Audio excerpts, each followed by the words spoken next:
ప్రస్తుతం జరుగుతున్నటువంటి world economic forum ప్రపంచ ఆర్థిక సదస్సు కనిపిస్తోంది. అందులో ప్రతి ఒక్కరూ అక్కడ పెట్టుబడుల్ని ఆకర్షించాలి. మన రాష్ట్రానికి, మన దేశానికి సంబంధించినటువంటి వసతులన్నీ చూపించుకోవాలి అనేది ఒక ఉద్దేశ్యంతో 5 రోజుల పాటు అక్కడే ఉంటున్నారు. బట్ ఈసారి వన్ నేషన్, వన్ పెవిలియన్ అనేటువంటి సరికొత్త పాలిసీ అనేది ఎలా హెల్ప్ చేస్తుందనుకుంటున్నారు సార్? ముందు మనకు అర్థం కావాల్సింది ఏంటంటే దావోస్ లాంటివి 2 కారణాలుగా మనకు ఉపయోగపడతాయి. హ్మ్. ఒకటి నెట్వర్కింగ్. మన నాయకులకు కానీ, అధికారులకు కానీ, లేకపోతే ఇక్కడ వ్యాపార సంస్థలకు కానీ 10 మందితో పరిచయాలు, మనకు కొంచెం పరిజ్ఞానం పెరగటము, సంబంధాలు పెరగటము, రేపొద్దున వ్యాపారం కానీ, పెట్టుబడులు కానీ ఎప్పుడైతే మనుషులు తెలుస్తారో ఒకళ్ళకొకళ్ళు, వాళ్ళ మనసు మనకు అర్థమవుతుంది, మన మనసు వాళ్ళకి అర్థమైనట్లయితే రేపొద్దున వ్యాపారంలో ఒప్పందాలకి, ఒడంబడికలకి సాధ్యమవుతుంది. రెండోది ప్రచారం. ప్రచారం వల్ల ఎంత లాభం ఉంటుందో మనకు తెలియదు కానీ ప్రచారం. కానీ ఈ 2 అవసరమే ఆధునిక యుగంలో. ఎంత ప్రచారం చేసుకున్నా, ఎంత మీకు ఈ నెట్వర్కింగ్, మీ సంబంధాలు ఏర్పరచుకున్నా కూడా మీ దేశంలో మీ పరిస్థితులు బాగుపడకపోతే ఎవడు మీ దేశం వెంక చూడటం. మీ రాష్ట్రం కావచ్చు, దేశం కావచ్చు. కాబట్టి అంతర్జాతీయ సమాజం మన దేశంలో మనం చూసేది ఏమిటి? ఒకటి, మౌలిక సదుపాయాలు బాగున్నాయా? 2, వ్యాపారం చేయడానికి చాలా సులభం చేశారా? లేకపోతే అడుగడుగునా అడ్డంకులు, అవినీతి, ఆంక్షలు పెట్టి చావగొడుతున్నారా? 3, మంచి ప్రమాణాల విద్య నైపుణ్యం ఉందా? మాకు పనిచేసే మనుషులు పెద్ద మరీ ఇతర దేశాలతో పోలిస్తే ఖరీదు ఎక్కువ లేకుండా, ఖర్చు ఎక్కువ లేకుండా ఉత్పత్తి చేయడానికి మంచి మనుషులు దొరుకుతున్నారా? మంచి ఆరోగ్యం ఈ దేశంలో అందుబాటులో ఉంటుందా? మా మేనేజర్లు కానీ, మా ఉన్నతాధికారులు కానీ వస్తే అక్కడ బతకాలని చెప్పంటే గౌరవప్రదమైన జీవితం క్వాలిటీ ఉంటుందా లేదా? వసతులు ఉన్నాయా? చట్టబద్ధ పాలన ఉంటుందా? మేమంతా చేసి పెడితే గోండాల భయం అయిపోయి ప్రతిరోజు ఎవడో ఇష్టం వచ్చేట్టు చేసేస్తే మాకు ఆందోళన అవుతుంది. ఇవి ఆలోచిస్తారు వాళ్ళు. అంచేత ఆ సంబంధాలు మనకు అవసరము. అందులో భారతదేశం అంటే పెద్ద దేశం, 18% ప్రపంచ జనాభాలో భాగం. మరి ఈవేళ 5వ స్థానంలో ఉన్నాం, కనీసం ప్రపంచంలో 3వ స్థానానికి. అది గొప్ప విషయం కాదు ఇంత పెద్ద దేశానికి, కానీ క్రమక్రమంగా పెరిగే ప్రయత్నం చేస్తున్నాం. ప్రపంచంలో మన వాటా కొద్ది కొద్దిగా పెరుగుతోంది. స్వతంత్రం వచ్చినప్పుడు 2% ఉన్న వాటా మనది ప్రపంచ సంపదలో, అది 91 నాటికి 1% పడిపోయింది. చాలామంది అది అర్థం చేసుకోవట్లా. ఆనాడు తెల్లవాళ్ళని మాకు బాగా తిడుతుంటాం మనం, దానికి వెనకాల కారణాలు ఉన్నాయి. కానీ వాళ్ళు పోయినాడు 2% ప్రపంచంలో వాటాగా ఉన్న దేశ సంపద 91 నాటికి 40 ఏళ్ల తర్వాత 1% తగ్గింది. మనం కొంత పెరిగాం, కానీ ప్రపంచం ఇంకా వేగంగా పెరిగింది. మన మూర్ఖత్వం వల్ల మనం చాలా తక్కువ పెరిగాం. 91 తర్వాత మళ్ళీ మనం పెరుగుతున్నాం క్రమక్రమంగా. ఈవేళ బహుశా మనం 3%కి వచ్చాం. ప్రపంచంలో మళ్ళీ 1%ని ఈ 91 నుంచి ప్రపంచంలో 3%కి వచ్చాం. కానీ 18% జనాభా ఉన్న మనం 18%కన్నా వెళ్ళాలి కదా. టార్గెట్ పెట్టుకోవాలి కదా. ఇవాళ కావచ్చు అయిపోయినా 20-30 ఏళ్లలో మనం దానికి వెళ్ళాలి. కాబట్టి అలాంటి దేశంగా ఉండాలని చెప్పంటే ఈ మానవ సంబంధాలు, వాళ్ళతో ఒప్పందాలు అవి ఎన్నున్నా కూడా ఇక్కడ చేయాల్సిన పనులు సరిగ్గా చేయాలి. అది చేసుకున్నట్టయితే ఖచ్చితంగా సంబంధాలు ఉపయోగపడతాయి. సార్, ఇప్పుడు మీరు ఇన్ని రకాల వసతులు ఉన్నాయా, మెరుగైనటువంటి ఇన్ఫ్రాస్ట్రక్చర్ ఉందా, ఇలాంటివన్నీ చూస్తారు అనుకున్నప్పుడు అక్కడ ఉన్నటువంటి పొలిటికల్ సిచ్యువేషన్ లేదు, ప్రభుత్వాలు మారుతున్నాయి అనుకున్నప్పుడు వాళ్ళ పరిపాలన ఎలా ఉంది, ఇవన్నీ కూడా కన్సిడర్ చేస్తారంటారా? ఖచ్చితంగా పొలిటికల్ స్టెబిలిటీ మన దేశంలో పెద్దగా అది ఇబ్బంది లేదు. మరి కొన్ని చోట్ల మూర్ఖత్వం వల్ల గొడవ తప్ప. ఉదాహరణగా ఆంధ్రప్రదేశ్లో గతంలో ప్రభుత్వం ఏం చేసింది, ఉన్న విధానాలను రాజశేఖర రెడ్డి గారిలాగా కొనసాగించి రాజకీయంగా వేరు, కానీ రాష్ట్రం వరకు గతంలో ఉన్న విధానాలు మంచివన్నీ కొనసాగుతాయి, రాష్ట్ర అభివృద్ధి కోసం ఉన్నామంటే పెద్ద పొలిటికల్ స్టెబిలిటీ ఉన్నట్లు లెక్క. అలా కాకుండా గవర్నమెంట్ మారిపోగానే గందరగోళం అయిపోతుంది, పాత ఒప్పందాలన్నీ రద్దు అయిపోతాయి, లేకపోతే వాళ్ళు అసలు ఈ ఆర్థిక ప్రగతి మీద శ్రద్ధ పెట్టరు, మౌలిక సదుపాయాలు నిర్లక్ష్యం చేస్తారు, చట్టబద్ధ పాలన ఉండదు, గోండాల పాలన ఉంటుంది అనుకోండి, అప్పుడు ఖచ్చితంగా ప్రపంచం దాన్ని వ్యతిరేకిస్తుంది. భారతదేశం మొత్తం మీద రాజకీయంగా స్థిరత్వం ఉన్న దేశం, ఈ దేశాన్ని నమ్మొచ్చు అన్న భావన ఉంది. కానీ ఒక్కటే భయం ఏంటంటే ప్రస్తుతం ఉన్న పరిస్థితుల్లో ప్రధాన పార్టీలు కొన్ని, గతంలో మన దేశంలో ఏకాభిప్రాయం ఉండేది. పార్టీల మధ్య విధానాల్లో ఎన్ని రకాల భేదాలు ఉన్నా కూడా దేశ ఆర్థిక ప్రగతి, మౌలిక సదుపాయాల కల్పన, ఆదాయాలు పెంచడం, పెట్టుబడులు ప్రోత్సహించడం, ఆ విషయంలో 1991 నుంచి ఇప్పటిదాకా దేశంలో ఏ పార్టీ అధికారంలో ఉన్నా కూడా జాతీయ స్థాయిలో ఒక స్పష్టత ఉండింది. మన్మోహన్ సింగ్ ప్రభుత్వం కావచ్చు, వాజ్పేయి ప్రభుత్వం కావచ్చు, మోదీ ప్రభుత్వం కావచ్చు, విధానాల్లో కొన్ని మార్పులు ఉండొచ్చు. కానీ మొట్టమొదటిసారిగా అసలు దేశ ఆర్థిక ప్రగతిని గురించే ఆలోచన లేకుండా హ్మ్. అన్ని పంపకాల మీదే దృష్టి పెట్టేటువంటి తీరు ఈ మధ్య కాలంలో పెరుగుతుంది. అది ఖచ్చితంగా ప్రపంచంలో ఇతర దేశాలను ఆలోచింపజేస్తుంది. అది మినహాయిస్తే రాజకీయ స్థిరత్వం విషయంలో మనకు పెద్ద ఇబ్బంది లేదు. మనం చూడాల్సింది యాక్చువల్‌గా ఏం జరుగుతోందని చెప్పి. మాటలు వేరు, చేతలు వేరు. పెట్టుబడులను ప్రోత్సహించే వాతావరణం ఉందా లేదా? మౌలిక సదుపాయాలు ఎట్లా ఉన్నాయి? ఆర్థిక క్రమశిక్షణ ఉందా లేదా? అప్పుల హ్మ్. పాలైపోతుంటే ఓ దేశం పెట్టుబడి పెట్టేవాళ్ళు మన దుర్బిణి వేసి చూస్తాడు మనని.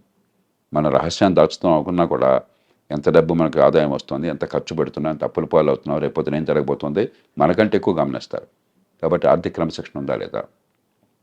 మరి పెట్టుబడులు ప్రోత్సహించే వాతావరణం ఉందా లేదా? హ్మ్. లేదా గోండాతనం తీరున ఉందా? అవినీతి మరీ విపరీతంగా పెరిగిపోయి ఉదాహరణకి కియా మోటార్స్ ఆంధ్రప్రదేశ్కి ఎందుకు వచ్చింది? తమిళనాడులో పెట్టాలనుకుంటే వాళ్ళు లంచాలు అడగటం ఏదో పని ఏదో మంచి చెడు ఏదో చూసుకుంటారు. వాటా అడిగారట వాళ్ళు. హ్మ్. అందుకని వాళ్ళు దండం పెట్టి మన ఆంధ్రప్రదేశ్కి వచ్చారు. కాబట్టి మరీ శృతి మించిపోయి అక్కడ పరిశ్రమల్ని అంత అమాంతం వాటేసుకునేటు బంగారు గుడిపెట్టి బాతును కూడా చంపేసే ధోరణి ఉన్నదా? ఇవన్నీ చాలా నిశ్చితంగా పరిశీలిస్తుంది అంతర్జాతీయ సమాజం. హ్మ్. సార్ ఇక్కడ అభివృద్ధికి సంబంధించి చూస్తే ఒకే ఒక సిటీ పట్టణంగా డెవలప్ అయిందా? లేకపోతే మిగతా వికేంద్రీకరణ అంటారు. మీరు ప్రతిసారి ఫోకస్ పెట్టాల్సినటువంటి అంశాల్లో వికేంద్రీకరణ ఉంది. సో, మేజర్ ఫోకస్ అంతా హైదరాబాద్ మీద పెట్టి పెట్టుబడులు తీసుకొస్తున్నారా? మిగతా ప్రాంతాల్ని కూడా మేము అభివృద్ధి చేస్తామనే ధోరణి కనిపిస్తుందా సార్? మొత్తం మీద మన దేశంలో మన దృష్టి అంతా కేవలం ప్రభుత్వాలను మాత్రం నేను నిందించట్లా. మీడియా కానీ, మధ్యతరగతి వర్గాలు కానీ, హ్మ్. పార్టీలు కానీ అంతా కూడా రాజధాని లేదా మహానగరము దృష్టి అంతా అటు పడుతుంది.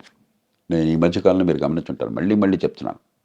185 మంది ఈ దేశంలో ఉన్నది తక్కువ నైపుణ్యంతో, అసంఘటిత రంగంలో హ్మ్. అల్పాదాయంతో బతుకుతున్నవాళ్ళు. వాళ్ళందరినీ కూడా ఆధునిక ఆర్థిక వ్యవస్థలో భాగస్వాముల్ని చేయాలి.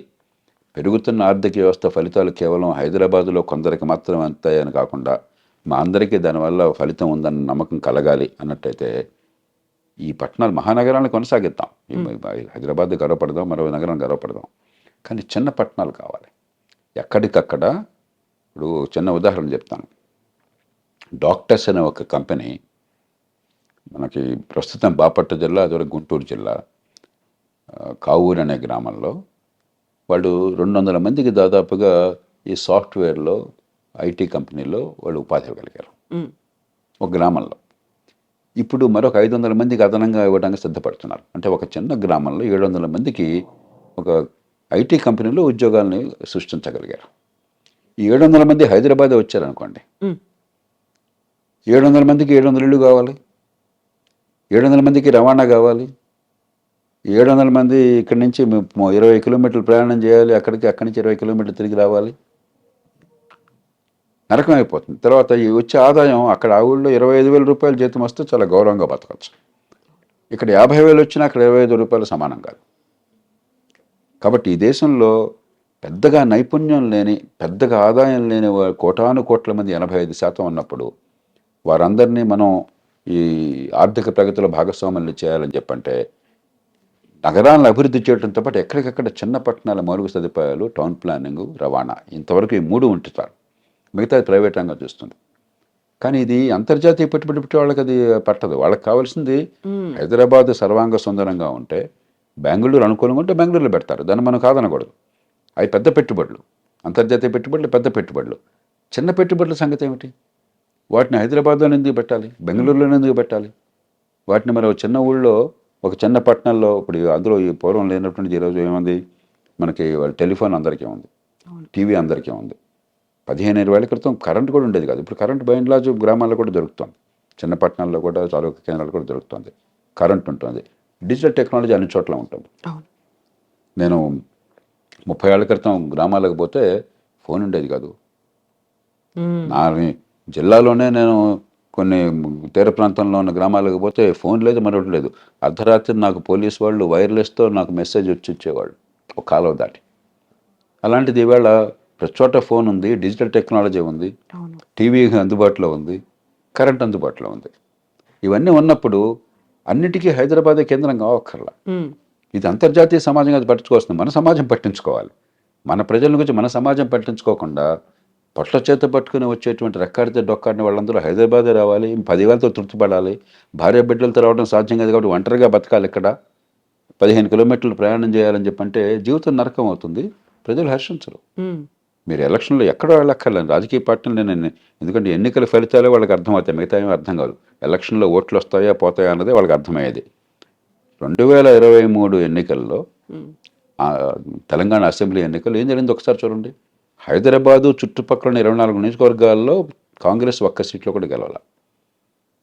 అభివృద్ధికి వాళ్ళు దోహదం చేస్తున్నారు అనుకున్నటువంటి టీఆర్ఎస్ బీఆర్ఎస్ కానీ లేకపోతే బీజేపీ కానీ ఆ రెండు పార్టీలకి సీట్లు వచ్చినాయి 24 సీట్లలో. అవును. 24 సీట్లు మినహాయిస్తే మిగతా చోట్ల చాలా మేర కాంగ్రెస్ నెగ్గింది. తేడా ఏంటి? ఇక్కడ అభివృద్ధి ఫలితాలు మాకు అందుతున్నాయని అత్యధికులు భావించారు. ఉమ్, తప్పులుండొచ్చు ప్రభుత్వాల్లో, ఈ ప్రభుత్వాలు తప్పులు లేని ప్రభుత్వం భారతదేశంలో లేదు. ఉమ్, ఎలక్షన్లో 30 కోట్లు ఖర్చు పెట్టాక అసెంబ్లీ సీటు కోసం తప్పులు చేయకుండా మీరు ఉంటారని మనం అన్న పిచ్చోడమా? అది తర్వాత చూసుకుందాం. కానీ కనీసం ఆర్థిక ప్రగతి ఫలితాలు మాకు అందుతున్నాయి కనిపిస్తోంది అని ఒక ఎదురుగా. ఆశ కనిపిస్తోంది. ఉమ్, మిగతా చోట్ల ఆశ కనిపించట్లా. కాబట్టి ఇది దేశ ప్రజలకు అవసరం మాత్రమే కాదు, రాజకీయంగా ఇది లేకపోతే మనం కూడా సాగించలేరు. ఉమ్, అది మనం చూసుకోవాల్సింది. అంతర్జాతీయ సమాజానికి ఏం పోయింది? వాళ్ళకేం అవసరం? వాడికి కావాల్సింది వాడు వ్యాపారం చేస్తే ఈ దేశంలో మంచి ఉత్పత్తి చేసి అమ్ముకోగలను అనుకుంటే వాడు వస్తాడు. అది సరే, ఇప్పుడు దావోస్లో తెలంగాణ రాష్ట్రం ఒక్కరోజే 52,000 కోట్ల పెట్టుబడుల్ని ఆహ్వానించింది అనుకున్నప్పుడు వస్తున్నటువంటి విమర్శలు కూడా గతంలో మేం చేసుకున్నటువంటి ఒప్పందాలే కదా, దానికి ఒక ఎక్స్టెన్షన్ ఇది అనే మాటతో పాటుగా హైదరాబాద్కు సంబంధించినటువంటి కంపెనీలు దావోస్తో ఒప్పందం కుదుర్చుకోవడం ఏంటి? యాక్చువల్గా అక్కడికి వెళ్ళిన తర్వాత గ్లోబల్ ఎరీనాలో ఎవరెవరితో ఒప్పందాలు కుదుర్చుకుంటే మన రాష్ట్రానికి శ్రేయస్కరం సార్? ఇవన్నీ రాజకీయంలో ప్రచారంలో భాగం. నేను దాని పెద్దగా దీనికి వెళ్ళను. కానీ ఒక మంచిది ఏమిటంటే గతంలో నేను ఎన్నోసార్లు బహిరంగంగా చెప్పాను,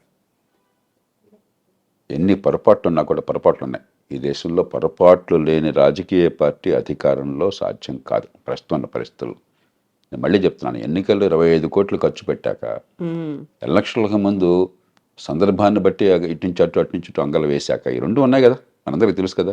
ఉన్నాయి. ఇంకా పెద్దగా మరి ఒక పార్టీ గొప్పగా నీతికి విలువలు కొంది, ఇంకో పార్టీ లేదని చెప్పని మనం అనుకోవటం మన అమాయకత్వం. అవినీతి సర్వత్రా వచ్చేసింది. అది లేకుండా రాజకీయం నడిచే పరిస్థితి లేదు. కాబట్టి అది పక్కన పెట్టేద్దాం. కానీ ఉన్నంతలో ఖచ్చితంగా గత 10 ఏళ్లుగా గత ప్రభుత్వం పొరపాట్లు ఎన్నున్నా కూడా 2 మంచి పనులు జరిగినాయి. మౌలిక సదుపాయాల కల్పన, అభివృద్ధికి సంక్షేమానికి మధ్య కొంత సమతూకాన్ని పాటించడం. దానివల్ల ప్రధానంగా హైదరాబాద్ నగరం, కొంత తెలంగాణ ఇతర ప్రాంతాల జనం హైదరాబాద్ నగరం వరకు అభివృద్ధి గతంలో జరిగిన దాని మీద మరింత పెంచే ప్రయత్నము, పెట్టుబడులు ప్రోత్సహించే ప్రయత్నం జరిగిన మాట వాస్తవం. ఈ ప్రభుత్వం ఎప్పుడైతే సంక్షేమానికి మరింత ఎక్కువ పెద్దపీట వేసి ఉన్న వనరులు పూర్తిగా లేకుండా చేసుకుని రోజువారీగా కటకటయ్యే పరిస్థితి వచ్చిందో కొంత మౌలిక సదుపాయాల కల్పన, అభివృద్ధికి సమతూకం తగ్గింది.